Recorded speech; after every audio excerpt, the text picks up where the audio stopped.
Episode 3, what's in Dave's Lunchbox? Let's see what we got here today. Open this up. Peanut butter and banana sandwich. Strawberry yogurt.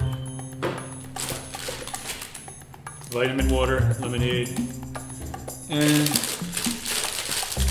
granola bar. So that's what I'm having for lunch today.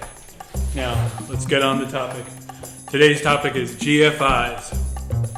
Actually, they're called GFCIs. So many people call them GFIs for short, but the right name is Ground Fault Circuit Interrupter, which I'm sure everybody's seen before. It looks like this. They're all over your house. A lot of people have them in their house. There are some older houses, believe it or not, that don't have any. But anytime you do an inspection or an upgrade, you have to install them in the kitchen, bathroom, outside, garage, any wet location. These are critical. They're life safety devices.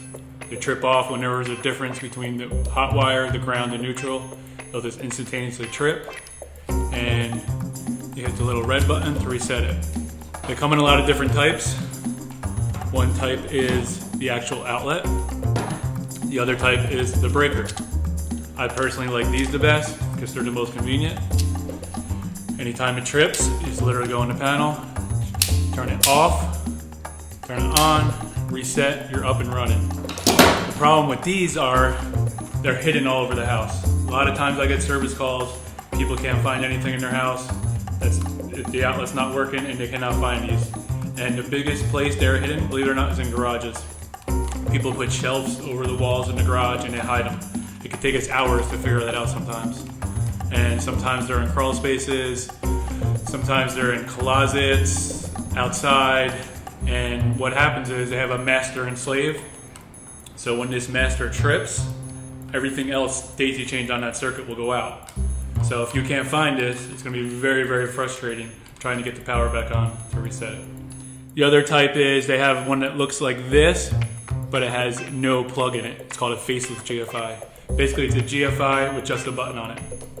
So those are the three most popular types. This is a GFCI tester.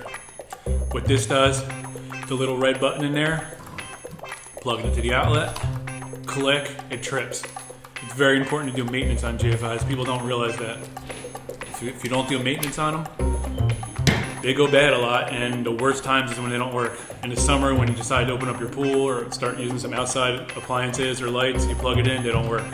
That's why it's so important, I would say at least twice a year to check these. And the other big thing is you have to make sure that when you install these outside, you put a WP one in, which means weatherproof. If you don't put a weatherproof one or weather resistance GFI outside, it's like 80-90% it's going to fail. Because what happens is the water and moisture makes its way to the terminals, they rust, and the connections come loose, and they burn out. Anytime you have a loose connection or loose wire, it's going to damage the GFI and burn it out. Another thing is you'll see outlets like this that are actually GFI protected, you won't even know it. Because it's on the load of the master, which is here. So anything upstream of this would all be protected. So when this goes out, you'll have no idea where to go until you find the master to reset it. I get the most calls for two things for these. One is when somebody goes to sell their house, the township inspector comes in or the home inspector comes in, they'll find out that the kitchen, bathroom outside is not GFI protected. Very simple upgrade. All we do is take the regular outlet like this out and put the GFI in. Bam, you're up and running and you're compliant. And just another thing, this device right here, this GFI circuit breaker, they have a breaker that looks just like this. It's called an arc fault breaker. So you'll need to know so you're not confused. That usually has like a red or purple button on the arc fault, and the GFI is usually white. That's how you would identify it.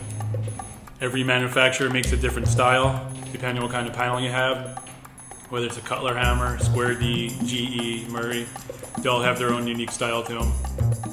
And these things ever get wet or any kind of moisture in them, you definitely have to throw them out. You can't use them. Any kind of electrical equipment, once it gets wet, you gotta throw it out. So what happens is everything internally gets rusty and rots away and the connections come loose.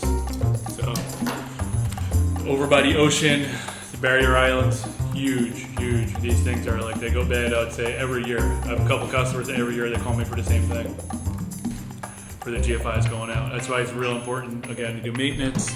You want to silicone the boxes. You got to tape them up really good. Just make sure they're completely moisture and air and watertight. Because even the really good weatherproof ones, they actually go bad by the ocean. The ocean and the elements destroy a lot. Another thing that's really important is when you see the GFIs that are protected with a regular outlet, they come with little stickers like this. It's real important to put the little sticker on the outlet so you know it's GFI protected. Yeah, and when you install these outside, even if they're weatherproof, I always recommend taping them really, really good. Silicone the whole edge of the box with the plastic weatherproof covers. Problem with the metal ones is the screws always rust. Then when you gotta take the cover off, it's really difficult to come off, or it actually breaks inside the box. Then you have to take it out, drill it, and retap it, and that's a real pain. That's why the plastic covers are always better. They make big bubble covers that are really nice. You can plug the outlet in there, close it, and leave it plugged in all year round. That's really important. Because the metal covers have like a little flop on them you put in there, and then they're always exposed to the elements. GFIs, you do not want to put them on appliances like refrigerators, freezers, for obvious reasons. If it trips in the middle of the night, your power goes out, everything in your freezer goes bad. These testers right here are pretty cheap. You can get one at Home Depot for under $10 for the average homeowner.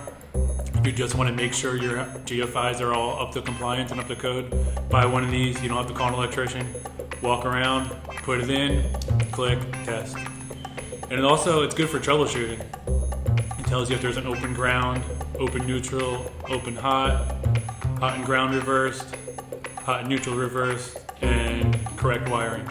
So this little device right here, believe it or not, can save you hundreds of dollars by you having one of these. It's got to be a little careful with the tamper-proof outlets. You see, it doesn't go in easy. You have to hit the hot and ground to the exact same. The neutral and hot to the exact same time.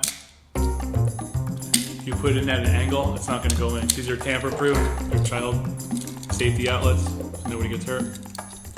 Never reuse a GFI.